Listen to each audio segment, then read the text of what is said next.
era pandemi COVID-19 ini, saya dan Anda tentunya mengalami berbagai keadaan yang tidak mudah. Entah menjadi korban PHK, korban ekonomi sulit, hingga korban COVID-nya sendiri.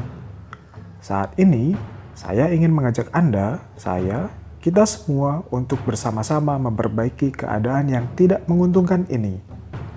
Dengan menganalisis keadaan secara menyeluruh dan menemukan potensi-potensi baru yang masih segar, sehingga kita semua dapat berkembang menjadi negarawan yang maju serta bebas finansial. Sejenak, mari kita lupakan segala ketergantungan kita pada pemerintah, dan marilah berhenti menyalahkan keadaan. Saya yakin Anda setuju, jika semakin makmur rakyat di sebuah negara, maka akan semakin tertib dan bahagia warganya tanpa tindakan kriminal tentunya. Seperti kasus perampokan, pembegalan, kejahatan digital, dan kejahatan lainnya, mayoritas tidak dilakukan berdasarkan hobi atau kegemaran, melainkan disebabkan oleh keadaan ekonomi para pelaku yang sulit, sehingga memaksanya melakukan tindakan-tindakan kejahatan agar ekonomi atau kebutuhan mereka terpenuhi. Mari, lupakan dulu tentang kasus korupsi dan para tikus berdasi yang saling memelihara satu sama lain. Kita fokus pada diri kita masing-masing dan fokus pada apa yang bisa kita kerjakan. Diawali dengan pertanyaan pertama. Siapakah saya dan kita saat ini? Silakan Anda renungkan sejenak dengan jawaban Anda pribadi sebelum saya memberikan pendapat saya.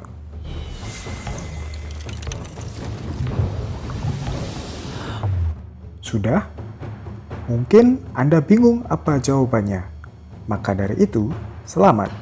Hari ini juga saya akan memberitahu siapa kita saat ini menurut opini saya.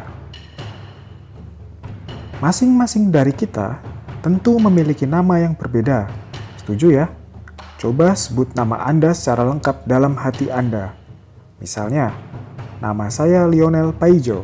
Saat ini, saya berusia 25 tahun dan saya sadar sepenuhnya siapa diri saya, baik kekurangan saya serta kelebihan saya. Saya dan Anda adalah kita. Dan kita adalah generasi pengelola bangsa. Silakan direnungkan selama 5 detik.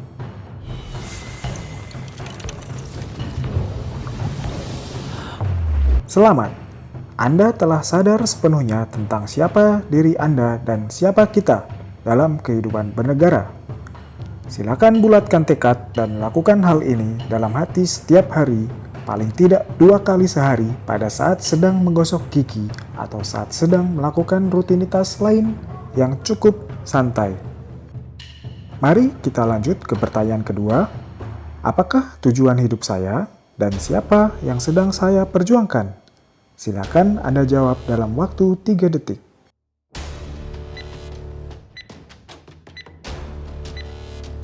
Sudah?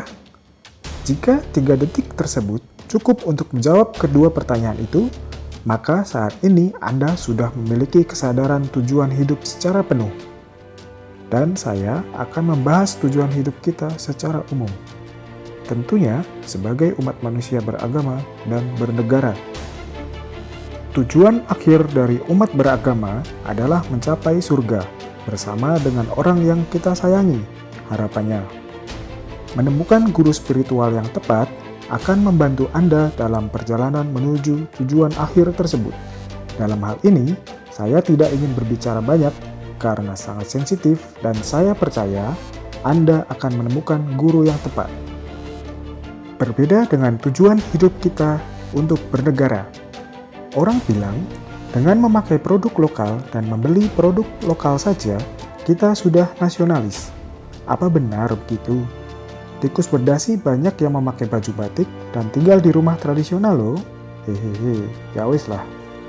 Saya setuju jika dengan mendukung produk dan kebudayaan dalam negeri akan mendorong kemakmuran rakyat Indonesia.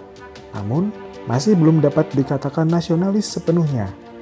Menurut saya, seorang nasionalis akan mengorbankan apapun yang dimilikinya hingga keadaan negara membaik, maju tanpa minus, dan rakyatnya sejahtera serta makmur.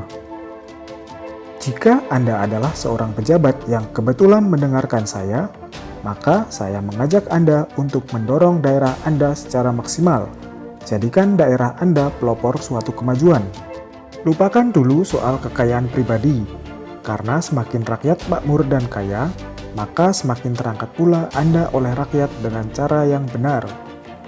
Jika Anda hanya masyarakat umum seperti saya, maka saya mengajak Anda untuk terlibat dalam kegiatan di lingkungan masing-masing. Lupakan sejenak soal kemacetan ekonomi. Terkadang, kemajuan dan inspirasi akan datang dari kegiatan kecil. Bisa jadi, tetangga Anda yang miskin memiliki pemikiran luar biasa tentang ilmu marketing yang Anda tidak ketahui. Namun, ia memiliki kelemahan tidak percaya diri. Percayalah, dua orang yang tidak percaya diri, jika bersama-sama, maka akan lebih percaya diri, apalagi lebih dari dua orang. Lalu terkait siapa yang saat ini kita perjuangkan. Jika Anda tidak memiliki orang lain untuk diperjuangkan, perjuangkanlah diri Anda sendiri.